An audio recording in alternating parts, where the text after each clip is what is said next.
ठीक है? Yes sir, all good. ठीक,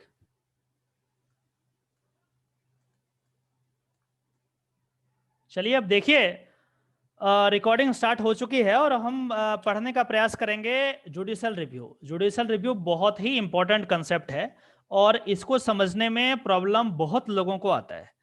रिव्यू जो हमारे कॉन्स्टिट्यूशन में दिया गया है वो एक जो है दिया गया है रिव्यू, जब हम अपील और उसके बाद रिव्यू की बात करते हैं उस परिप्रेक्ष्य में।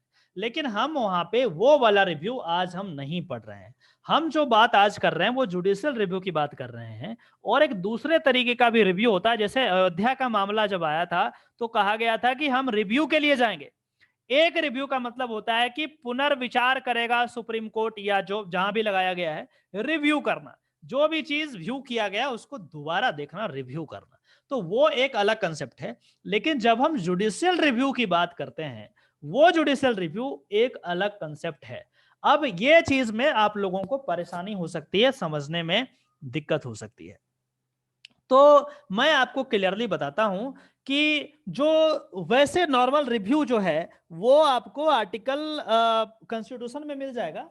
कॉन्स्टिट्यूशन मैंने कहाँ रख दिया है, मुझे ध्यान मिल नहीं रहा है, मैं आपको बता देता हूं कि कहाँ पे है ये। 135 के आसपास होगा, 40 के आसपास होगा बेसिकली। एक बार देख लेते हैं।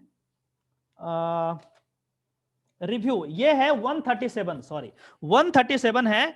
137 में कहता है कि रिव्यू ऑफ जजमेंट्स और orders by the supreme court. Supreme court के द्वारा पास किया गया जो भी जजमेंट्स हैं उसका रिव्यू हो सकता है, उसको दोबारा पुनर्याचिका जो है दोबारा देखा जा सकता है, उसको कहीं कोई त्रुटि यदि होती है तो उसको सुधारा जा सकता है। ये नॉर्मल रिव्यू की बात इसमें हम करते हैं। Subject to the provisions of any law made by Parliament or any rules made under Article 145 of the Supreme Court shall have power to review any judgment, pronounce or order made by it. इसमें यह कहा गया है article 137 में कि supreme court के द्वारा दिया गया कोई भी निर्णय हो उस निर्णय को दोबारा देखा जा सकता है। इसको हम रिव्यू के नाम से जानते हैं। यह तो एक बात है, एक रिव्यू है, इसको थोड़े देर के लिए साइड कर दीजिए। अभी हम जो पढ़ रहे हैं वो जुडिशियल रिव्यू है और ये दूसरा एक कंसेप्ट है। जुडिशियल रिव्यू जो टर्म है एज सच कहीं लिखा हुआ नहीं है, लेकिन हम इसे फॉलो करते हैं। ठीक उसी प्रकार से जैसे due process of the law जो है वो आर्टिकल 21 में लिखा हुआ नहीं है, लेकिन हम इसको क्या करते हैं, इसको हम फॉलो करते हैं।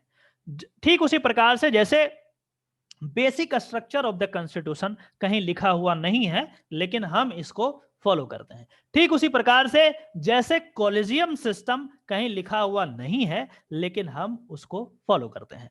ठीक ऐसे ही जैसा कि मैंने कुछ एग्जांपल आपके पास दिया है, वैसे ही जुडिशियल रिव्यू का भी कंसेप्ट है, जिसमें एज सच कहीं पे डिस्क्राइब्ड नहीं है कॉन्स्टिट्यूशन में, लेकिन हम इसे फॉलो करते हैं। हालांकि यह बात सही है कि इसका रेफरेंस किसी पार्टिकुलर आर्टिकल से जरूर लिया गया है, और किसी पार्टिकुलर आर्टिकल, जैसे आर्टिकल 13 यहां पे जो नीचे आप देख रहे हैं, आर्टिकल 13 को यदि आप पढ़ेंगे तो इसका इंटरप्रिटेशन ऐसा किया जा सकता है जिसमें हम कह सकते हैं कि जुडिशियल रिव्यू कहीं पे यदि फिट बैठा जा सकता है तो आर्टिकल 13 में बैठाया जा सकता है। कैसे होगा, क्या होगा, इसको हम समझने का प्रयास करेंगे। पहला बात तो आप बिल्कुल ये क्लियर कर लीजिए कि एक जो जुडिशियल जो रिव्यू था जजमेंट का, वो आर्टिकल 137 में मैंने आपको बता दिया, उसको आप इससे कंफ्यूज नहीं करेंगे। ये एक अलग तरीके का कंसेप्ट है। अब हम इसको लाइन वाइज इसको पढ़ने का प्रयास करते हैं और समझने का प्रयास करते हैं कि आखिर इसमें क्या चीज लिखा हुआ है। देखिए क्या कहता है यहां पे, देखिए कहां गया आपका ये जुडिशियल रिव्यू। यहां पे फर्स्ट लाइन यहां पे देख लीजिए, जुडिशियल रिव्यू हम पढ़ रहे हैं। कहता है कि judicial review is a principle और अ लीगल डॉक्ट्रिन और a practice where court can examine और रिव्यू। अब देखिए यहां पे क्या कर रहा है, अ कोर्ट कैन एग्जामिन और रिव्यू एन एग्जीक्यूटिव और अ लेजिस्लेटिव एक्ट। मतलब क्या हुआ कि यदि कोर्ट क्या करने लगे, किसी एग्जीक्यूटिव का या फिर लेजिस्लेटिव के द्वारा किया गया कोई भी कार्य को यदि वो कोर्ट देखने लगे, कोर्ट एग्जामिन करने लगे, उस पूरे डॉक्ट्रिन को, उस पूरे प्रिंसिपल को जुडिशियल रिव्यू कहा जाता है। यहां हम इसको JR से रिप्रेजेंट करते हैं। जो पहले वाले रिव्यू की बात हमने करी थी उसमें यह लिखा गया था कि जब कोर्ट स्वयं अपने डिसीजन को दोबारा देखता है उसको हम रिव्यू कहते हैं, जो कि आर्टिकल 137 ऑफ द कॉन्स्टिट्यूशन में निहित है, वहां पे दिया गया है।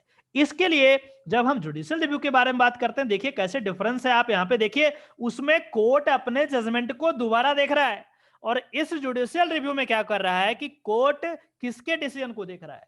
कोर्ट एग्जीक्यूटिव या फिर लेजिस्लेचर के द्वारा किया गया कोई भी कार्य का, उसके द्वारा किए गए किसी भी एक्ट को रिव्यू कर रहा है। तो ये वाला जो चीज है वो जुडिशियल रिव्यू कहलाता है। इस बात को समझ लीजिए आप, ठीक है। दोबारा पढ़ता हूं मैं आपके लिए। कहता है कि judicial review is a principle और अ लीगल डॉक्ट्रिन और a practice whereby a court can examine or review an executive or a legislative act such as law or some other governmental or administrative decision and determine if the act is incompatible with the constitution। कहता है कि यदि किसी भी तरीके का कोई भी एक्ट, किसी भी तरीके का कोई भी कार्य जो कि लेजिस्लेचर या फिर एग्जीक्यूटिव के द्वारा किया गया हो, और वो कार्य वैसा हो कि किसी न किसी तरीके से कॉन्स्टिट्यूशन में निहित, कॉन्स्टिट्यूशन में दिए गए किसी भी प्रोविजंस के अगेंस्ट हो, इन कन्फ्लिक्ट में हो, तो इस पूरे सिस्टम को कोर्ट देख सकता है कि कहां पे प्रॉब्लम क्रिएट किया गया है। और जब कोर्ट ये चीज देखने लगे तो इसी पूरे प्रोसेस को, पूरे सिस्टम को जुडिशियल रिव्यू के नाम से जानते हैं। इसमें किसी को अभी तक कोई कठिनाई हो, कुछ समझ में नहीं आया हो तो अभी बता दीजिए, क्योंकि आगे जब हम बढ़ जाएंगे तो चीजें और कॉम्प्लेक्स हो सकती है। बताइए, कुछ समझ में नहीं आया? एक इससे रिलेटेड एक एग्जांपल मेरे माइंड में आ रहा है, जो कि शायद यही है। जब विकास दुबे यूपी में जो वो हुआ था, उसका घर हटाया गया था, दैट गैंगस्टर। तो उस टाइम मैंने देखा था टीवी पे कि जज रिव्यू करने गए थे। तो सर क्या इसी से रिलेटेड है वो? देखिए, रिव्यू करने गए थे मतलब मैं नहीं समझा। ठीक है, आप जो बोल रहे हैं मैं समझ रहा हूं, लेकिन रिव्यू करने गए थे मतलब मतलब वहां देखने गए थे क्या टूटा है, और उनका जो घर तोड़ा गया था वो वही उसी प्लेस पे गए थे और उन्होंने देखा था खुद जा करके। तो फिर मेरा क्वेश्चन ये है कि एग्जीक्यूटिव का वर्क है तो वो जज क्यों कर रहे हैं, उन्हें क्यों जाना पड़ा? ठीक है, समझ गया आपकी बात मैं समझ गया हूं। लेकिन ये जो जुडिशियल रिव्यू का कंसेप्ट है ये थोड़ा सा भिन्न है।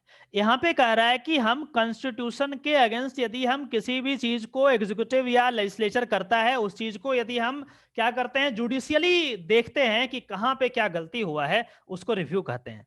अब ये बात हो सकता है कि जब हम जुडिशियल रिव्यू करता है कोर्ट, तो हो सकता है कि कोर्ट प्लेस ऑफ साइट को विजिट करे, वो उसकी मर्जी है, वो कोर्ट पे डिपेंड करता है। वो चाहे तो सीन जो है जहां पे ये क्राइम हुआ, सीन ऑफ क्राइम पे जा सकता है, चाहे तो वो किसी पार्टिकुलर चीज को जा करके देख सकता है, उन पे डिपेंड करता है, कंपलसरी नहीं है। लेकिन जुडिशियल रिव्यू को हम ये कभी डिफिनेशन में नहीं लेंगे कि वहां जाकर के चूंकि गए थे तभी ये रिव्यू हुआ। अब क्या वहां नहीं जाते जज साहब तो रिव्यू नहीं होता क्या? मतलब जाना साइट पे कोई कंपलसरी उसका जो इंग्रेडिएंट है वो नहीं है। जैसे फॉर एग्जाम्पल अभी हथरस का केस भी हुआ है, जिस केस में क्या हुआ कि माननीय इलाहाबाद हाईकोर्ट ने डिस्ट्रिक्ट जज को कहा, वहां से ऑर्डर किया कि आप स्वयं जाइए, मुझे एग्जीक्यूटिव और इस पे तो देख ही रहे हैं क्या हुआ है, आप स्वयं जाइए और मुझे रिपोर्ट दीजिए कि आखिर किस तरीके से चीजें हुई है। डिस्ट्रिक्ट जज जो थे वो तमाम सीजेएम, चीफ जुडिशियल मजिस्ट्रेट के साथ वहां पे हथरस गांव में गए। तो ये किस लिए गए? वो देखने के लिए गए, वो रिपोर्ट बनाने के लिए गए, वो उससे पूछताछ करने के लिए गए, क्योंकि यदि ये चीज एग्जीक्यूटिव करता तो हो सकता है अपने तरीके से रिपोर्ट बना देता। तो चूंकि कोर्ट को भरोसा नहीं था एग्जीक्यूटिव और लेजिस्लेचर की, तो बात यहां पे है नहीं, तो उस सिचुएशन में क्या करा, उन्होंने कहा डिस्ट्रिक्ट जज को कि आप जाइए और वहां जाकर के देखिए इस चीज को।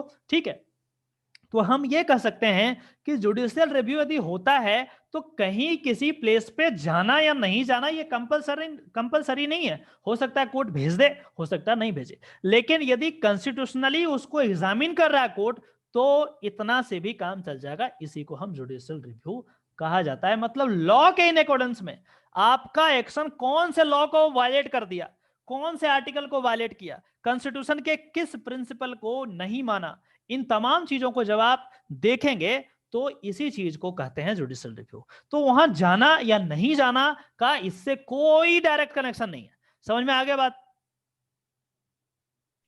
Yes sir. जो पूछे यस थे सर। ठीक है सर ये जो सर बिल बनते हैं, वो जो एक्ट बनते हैं, वो अगर मतलब सुप्रीम कोर्ट या फिर कोई भी कोर्ट उसको रिव्यू करने लग जाए कि ये कॉन्स्टिट्यूशनल या फिर इनकॉन्स्टिट्यूशनल तो नहीं है, फंडामेंटल राइट का वॉइड तो नहीं कर रहे, तो इसी को कहते हैं जुडिशियल रिव्यू। हाँ बिल्कुल सही बात है, इसी को कहते हैं, बेसिकली इसी को कहते हैं।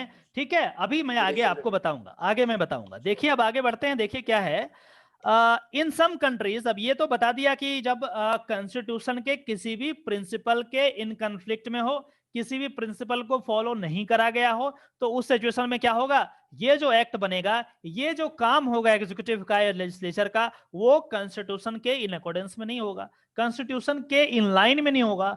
उस सिचुएशन में कोर्ट क्या करेगा, उसको देखेगा और उसमें सुधार जो है वो करेगा, और जरूरत पड़ेगा तो पूरे के पूरे एक्ट को खत्म कर देगा। जैसे यदि हम एनजेएससी का केस देखें, एनजेएससी के केस में भी कुछ इस तरीके की चीजें हुई है। बहुत सारे ऐसे केसेस होते हैं जिसमें हम जुडिशरी ये देखना चाहती है कि क्या ये in accordance with the law है या नहीं है, लॉ को फॉलो करा गया है या नहीं करा गया। कुछ हम एग्जांपल लेते हैं, तब उसके बाद हम समझ में आ जाएगा। यहाँ पे कहता है in some countries like the United States, France and Canada, judicial review allows the court to invalidate और नलिफाई द लॉ और the act of the legislature or the executive if they are found to be contrary to the constitution। अब देखिए इसमें क्या कर रहा है कि कुछ ऐसे देश की बात यहां पे की गई है कि कुछ ऐसे कंट्री हैं, उनका नाम यहां पे देखिए क्या कह रहा है कि in some countries like the United States, France, Canada, यहाँ पे इंडिया का नाम इन्होंने लिखना भूल गया, इंडिया का भी नाम इन्होंने यहाँ पे लिखना चाहिए था, बट चलो कोई बात नहीं, नहीं लिखे हैं, हम यहाँ पे जोड़ देते हैं। इंडिया भी कुछ ऐसे ही देशों के गिनती में है जहां पे कोर्ट के पास इतना पावर है कि लेजिस्लेटिव या एग्जीक्यूटिव के किसी भी एक्शन को नलिफाई कर सकते हैं, उसको खत्म किया जा सकता है। ठीक है, तो यहां पे आप इंडिया को भी इंक्लूड कर लें। In some countries like the United States, France and Canada, judicial review allows the court to invalidate, उसको वैलिडेट नहीं करना, इनवैलिडेट और नलिफाई, उसको खत्म कर देना, द लॉ और the act of the legislature और the executive if they are found to be contrary to the constitution, यदि कॉन्स्टिट्यूशन के प्रोविजंस के अगेंस्ट हैं, इन कन्फ्लिक्ट में है, तो क्या करेंगे, वो हटा देंगे। चलिए आगे देखते हैं। देखिए एक यहां पे थोड़ा सा इंपॉर्टेंट है, ध्यान से समझिएगा। यूनाइटेड किंगडम में ऐसा नहीं है। यूके की यदि हम बात करेंगे तो वहां का जो कोर्ट है, पार्लियामेंट के किसी भी एक्ट को नलिफाई नहीं कर सकता है वो। ठीक है, उसमें जरूरत वाली चीजें उसको बताया जा सकता है, क्योंकि वहां का जो पार्लियामेंट है इंडिपेंडेंट है और बहुत पावरफुल है, तो कोर्ट उसके काम में दखल अंदाजी नहीं करता। यदि वो गलत लॉ बनाया तो गलत ही रहेगा। ये बात को आप यहां से देखिए क्या लिखा हुआ है, जब भी क्वेश्चन आएगा तो यूके के बारे में आएगा, ध्यान से समझिएगा यहाँ पे, क्योंकि यही अल्टर है थोड़ा सा इस मामला में। देखिए क्या कह रहा है कि in the United Kingdom judicial review power are restricted, ये रिस्ट्रिक्टेड पावर है, फुल प्लेज इंडिया और यूएस और कनाडा टाइप का नहीं है कि वो चाहे तो किसी भी पार्लियामेंट के एक्ट को खत्म कर सकते हैं। क्या कहा कि judicial review powers are restricted, the courts do not have authority to nullify or invalidate legislation of the parliament. Likewise, there may be other countries where courts may have different kind of restrictions and may review only one branch. तो यहां भी ऐसा हो सकता है, लेकिन UK के बारे में बड़ा क्लियर यहां पे बता दिया कि यूके में ऐसा चीज है कि यहाँ वहां का जो पार्लियामेंट है वो काफी पावरफुल है, और पार्लियामेंट के किसी भी निर्णय को कोर्ट खत्म नहीं कर सकता, सुधार की बात कर सकता है, उसमें पूरा इनवैलिडेट नहीं कर सकता है। ये चीज ध्यान से समझ लीजिएगा, क्वेश्चन इसी से आएगा। मैं आपको रिपीट कर रहा हूं, क्वेश्चन आएगा यदि इस पर्टिकुलर टॉपिक से, तो ये आने का पूरा चांस है, क्योंकि यही जो है सिस्टम, जो हम लोग सोचते हैं कि यूके है बहुत डेमोक्रेटिक है और ये चीजें ऐसे ही होती होगी, लेकिन नहीं, वहां का पार्लियामेंट का कोई भी डिसीजन है उसको इनवैलिडेट नहीं कर सकते, जैसे हम इंडिया में, यूएस में और कनाडा वगैरह में कर देते हैं। कोर्ट के पास यहाँ ज्यादा पावरफुल है, वहां पे पार्लियामेंट बहुत ज्यादा पावरफुल है। बात समझ में आ गया? Yes sir. ठीक है, अब एक बात हम आपको समझाने का प्रयास करते हैं, इसको आप जितना जल्दी समझ लीजिए उतना अच्छा होगा, क्योंकि आगे इसका यूज होने वाला है। जब भी हम जुडिशियल रिव्यू की बात यहाँ पे किए तो हम ये बात तो कर लिए कि किसी भी सूरत में ये कॉन्स्टिट्यूशन के प्रोविजंस को वायलेट नहीं करे। मैंने आपको बताया कि आर्टिकल 13 से इसका लिंकेज है, हालांकि आर्टिकल 13 में जुडिशियल रिव्यू नाम का कोई शब्द नहीं दिया गया है। तो यहाँ पे जब हम आर्टिकल 13 को देखेंगे, चलिए देखने का प्रयास करते हैं। वैसे तो बड़ा पेचीदा है, समझ में नहीं आता है, लेकिन हम बहुत ही कम समय में आपको संक्षेप में, समराइज वे में आपको समझाने का प्रयास करता हूं कि आखिर आर्टिकल 13 क्या है। आर्टिकल 13 देखिए यहां पे है, कहता है article 13 of the constitution of India, ये कहता है कि लॉज इनकंसिस्टेंट विथ और in derogation of the fundamental right. इसमें कहा गया कि वैसे कानून, वैसे लॉ जो क्या है, इनकंसिस्टेंट हैं, इन कॉन्फ्लिक्ट में है, किस चीज के, फंडामेंटल राइट के। Fundamental right are given in the part 3 of the constitution, और बोल रहा है कि वैसे तमाम लॉज जो कहीं भी हो, फर्क नहीं पड़ता, यदि वो कॉन्स्टिट्यूशन के फंडामेंटल राइट के अगेंस्ट हैं, इन कॉन्फ्लिक्ट में है, तो उसी के बारे में ये चीज यहां पे बताया गया है। अब इस पे 2 क्लॉज है, हम दोनों को बारी बारी से समझने का प्रयास करते हैं। पहला जो क्लॉज है, ध्यान से समझिएगा, ये अक्सर स्टूडेंट को एलएलबी तक में समझ में नहीं आता है, ध्यान से समझिएगा, अदरवाइज मिस हो गया तो गड़बड़ हो जाएगा। मैं आपको बहुत ही एकदम बिल्कुल ल्यूसिड वे में समझाने का प्रयास करता हूं, ध्यान से।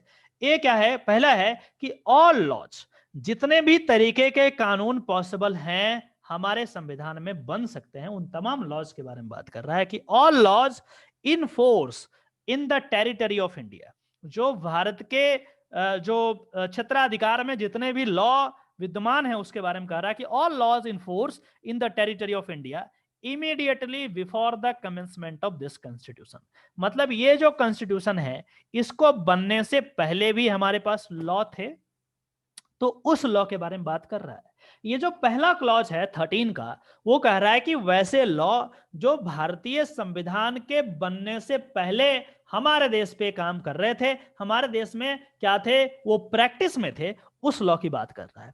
कर रहा है कि all laws in force of the territory of India immediately before the commencement of this constitution in so far as they are inconsistent with the provisions of this part. ये कौन सा पार्ट है, पार्ट 3 ऑफ द कॉन्स्टिट्यूशन की बात कर रहा है, जिसमें फंडामेंटल राइट की बात की गई है।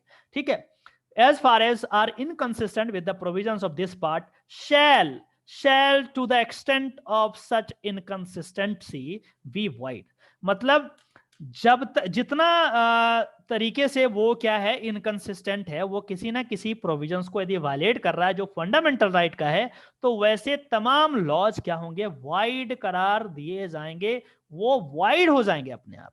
तो ये जो पहला क्लॉज है वो बेसिकली उन लॉज के लिए है जो भारतीय संविधान बनने से पहले हमारे देश पे कार्यरत थे, हमारे देश पे एक्शन में थे, वो प्रैक्टिस में थे। तो ये कहा गया कि जब हमारा कॉन्स्टिट्यूशन बन गया तो ऑब्वियस सी बात है उन लॉज का क्या मतलब जो हमारे फंडामेंटल राइट के वायलेशन में है। और यदि हम इसको छोड़ देते हैं, यदि हम ये कहते हैं कि जो पहले वाला लॉ था उसको वैसे ही हम चलने देते हैं, उस सिचुएशन में एक और क्वेश्चन आता है कि यदि हम पहले वाले लॉ को चलने ही दें तो फिर कॉन्स्टिट्यूशन बनाने का क्या फायदा। अरे कॉन्स्टिट्यूशन हम खुद बनाए हैं ना, we the people of India, है ना। तो उस सिचुएशन में तो ये जो चीज है ये ज्यादा महत्व का होगा, ज्यादा इंपॉर्टेंस का होगा, और जब ज्यादा इंपॉर्टेंस का होगा तो इसके प्रोविजंस को ज्यादा तवज्जो देने की जरूरत थी। तो वो कैसे देते, वो ऐसे देते कि पहले इस कॉन्स्टिट्यूशन के पहले जितने भी लॉज थे जो फंडामेंटल राइट के अगेंस्ट थे, फंडामेंटल राइट के इनकंसिस्टेंट में थे, उस सिचुएशन में क्या होगा, वो खत्म कर दिए जाएंगे। मतलब हर स्थिति में, हर परिस्थिति में जो फंडामेंटल राइट जो कॉन्स्टिट्यूशन में हमारा दिया गया है वही मान्य होगा, और उससे जो भी टकराएंगे, किसी भी लॉ हो, कोई भी लॉ हो, फर्क नहीं पड़ता, यदि वो फंडामेंटल राइट से टकराएंगे तो चूर चूर हो जाएंगे, वो खत्म कर दिए जाएंगे, वो वॉइड हो जाएंगे। तो पहला जो क्लॉज है वो ये कहता है कि वैसे लॉ जो पहले से चले आ रहे थे, क्योंकि जब हमारा देश आजाद हुआ तो हमने ये सोचा कि एकाएक लॉ को, यदि सारा लॉ को खत्म कर दें तो सोसाइटी में लॉलेसनेस आएगा, एक लूटपाट मचाने वाली काम हो जाएगी। तो हमने ऐसा नहीं किया, हमने ब्रिटिश के द्वारा बनाए गए लॉ को एज इट इज फॉलो करना शुरू कर दिया, अनलेस हमने कॉन्स्टिट्यूशन बनाया। अंटिल जब हम कॉन्स्टिट्यूशन बना दिए तो फिर धीरे धीरे करके उसको क्या कर दिए, जो खराब लॉ था उसको हम, इनकंसिस्टेंट जो था उसको हम खत्म करते गए। और इसीलिए कहा गया कि shall to the extent of such inconsistency be void, यदि पूरा का पूरा कोई एक्ट है और उसके 4 प्रोविजन इनकंसिस्टेंट हैं तो उस सिचुएशन में सिर्फ 4 ही प्रोविजंस को हटाओ ना, पूरा एक्ट को क्यों हटाओगे? पूरा एक्ट हटाओगे फिर से दोबारा बनाना पड़ेगा, वो फालतू का। इससे अच्छा है कि जो 4 इनकंसिस्टेंट है उसको उतना ही हटा दो, 4 को खत्म कर दो। यदि 10 पेज का है, 1 पेज खराब है तो 1 पेज निकाल के फेंक दो, बाकी का 9 पेज जो बच जाएगा ना, अच्छा है वो। तो वो बात समझ में आ गया। अब जो दूसरा है वो देखिए समझ में आता है, यहां पे क्या कह रहा है कि the state shall not make, अब कह रहा है कि अब तो कॉन्स्टिट्यूशन बन गया, अब तो स्टेट बन गया, अब तो हम खुद लॉ बना रहे हैं, तो उस सिचुएशन में इसका क्या गारंटी है कि अब जो लॉ बनाएंगे वो हमेशा अच्छा होगा, या फिर अब जो लॉ बनाएंगे वो फंडामेंटल राइट के हमेशा इन अकॉर्डेंस में होगा? ऐसा भी तो हो सकता है कि अब जो बाद में लॉ बनाएंगे वो फंडामेंटल राइट के कन्फ्लिक्ट में हो, यदि कन्फ्लिक्ट में होंगे तब क्या करेंगे? तब देखिए क्या कह रहा है, द स्टेट शैल नॉट, अब यहां पे क्लियर कर रहा है कि state shall not make any law which takes away or abridges the rights conferred by this part, and any law made in contravention of this clause shall to the extent of such contravention be void। बोला कि अब यदि constitution बनने के बाद भी यदि आप ऐसा ही काम करते हैं तो भी ये एक्ट जो है, जो भी गलत लॉ होगा, जो भी फंडामेंटल राइट के अगेंस्ट होगा, उसको भी खत्म कर दिया जाता है। इस बात को समझ में आना चाहिए आपको।